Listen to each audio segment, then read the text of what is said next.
il y a l'affaire du Sahara.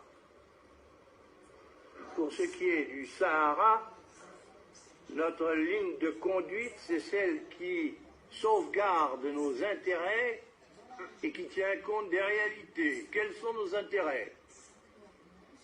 Nos intérêts, c'est la libre exploitation du pétrole et du gaz que nous avons découvert ou que nous découvririons. C'est la disposition de terrains d'aviation et de droits de circulation pour nos communications avec l'Afrique noire.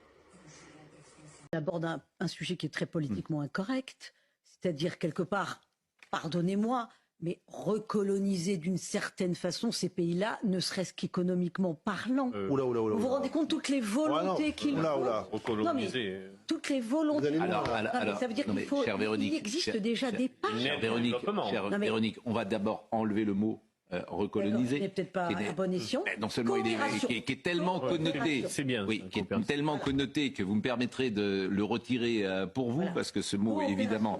Mais en revanche, d'aider les pays. On apprenne à avoir nos propres narratifs et à les imposer également, je dirais, un petit peu au monde. Et y compris même, je veux dire, il faut les infester avec des fake news, etc.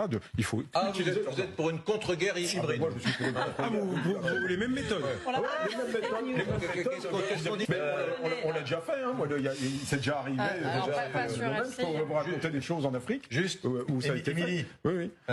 Nous, Européens, c'est la Méditerranée et l'Afrique, où notre destin se joue. Et donc nous avons en permanence essayé, nous Français, d'entraîner les Européens dans cette prise de conscience de la nécessité d'agir collectivement en Afrique et en Méditerranée.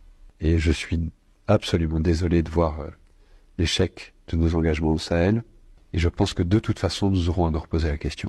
Parce que nous ne pouvons pas imaginer avoir à nos portes un continent entier qui est en train de s'enfoncer dans la destruction des appareils de gouvernement et des États, s'enfonce dans une forme de chaos, de guerre civile dans beaucoup de pays et de plus en plus de pays, dans des difficultés qui sont liées aux évolutions climatiques, qui sont encore plus dramatiques sur des populations vulnérables comme les populations africaines.